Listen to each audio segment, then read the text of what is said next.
আপনারা জুলাই আগস্টে গত বছরে রাস্তার মধ্যে দেখছেন, আগে যে মাহফিল হইতো, মাহফিলগুলো বন্ধ করে দেওয়া হইতো না? হুজুরদেরকে দাড়ি ধরে টেনে টেনে মাহফিল থেকে এখানে বের করে দেওয়া হইতো, মাইক বন্ধ করে দেওয়া হইতো।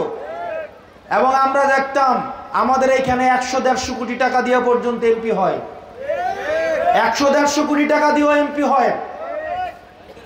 আমরা আপনাদের কাছে অনুরোধ জানাবো, আপনাদের কাছে আমরা, যেই ছেলেরা জুলাই আগস্টে রাস্তার মধ্যে নেমে বুকের তাজা রক্ত ঢেলে দিয়ে শহীদ হয়েছে, ওরা এমপি হইতে চায় নাই, ওরা ক্ষমতা চায় নাই, ওরা দেশের সংস্কার চেয়েছে। ওরা চেয়েছে দেশে আর কখনোই কোনো আলেম ওলামাকে অপদস্থ হইতে হবে না। ওরা চেয়েছে দেশে বাক স্বাধীনতা থাকবে। ওরা চেয়েছে ক্ষমতাকে প্রশ্ন করা যাবে। ওরা চেয়েছে 100-150 কোটি টাকা দিয়ে কোনো ক্ষমতা কিনতে পাওয়া যাবে না।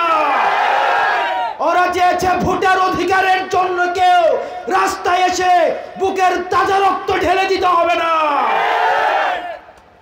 প্রিয় ইউসুফপুরবাসী, আপনাদের কাছে অনুরোধ করব, ক্ষমতা, দায়িত্ব এগুলো হচ্ছে আমানত। আপনারা আমানতের বরখেলাপ করেন না।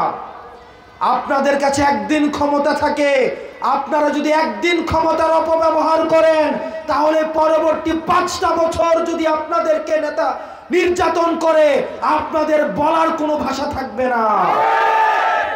সেজন্য যেই দিন আপনারা ক্ষমতাবান হবেন, একদিনের জন্য হচ্ছে জনগণ ক্ষমতাবান, সেই একদিন যেন আমরা যথাযথভাবে ব্যবহার করতে পারি।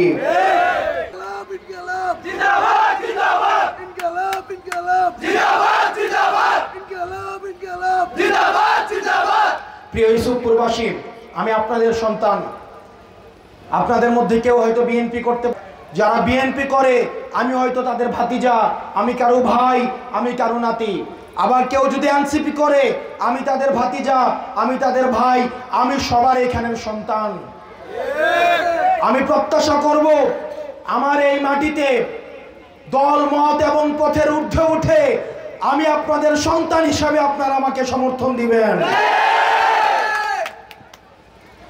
আমি দেবিদ্বারের এনসিপির সভাপতি হিসাবে, প্রধান তত্ত্বাবধায়ক হিসেবে আমি আমার শিক্ষককে নির্বাচিত করেছি। আমি আমার এমন একজন শিক্ষককে নির্বাচিত করেছি যে শিক্ষক কখনো অন্যায়ের কাছে মাথা নত করে নাই। আমি আমার শিক্ষককে নির্বাচিত করেছি যাতে করে আমি একটা অন্যায় করতে যদি যাই, তখন আমার এই শিক্ষক আমাকে শাসন করতে পারে।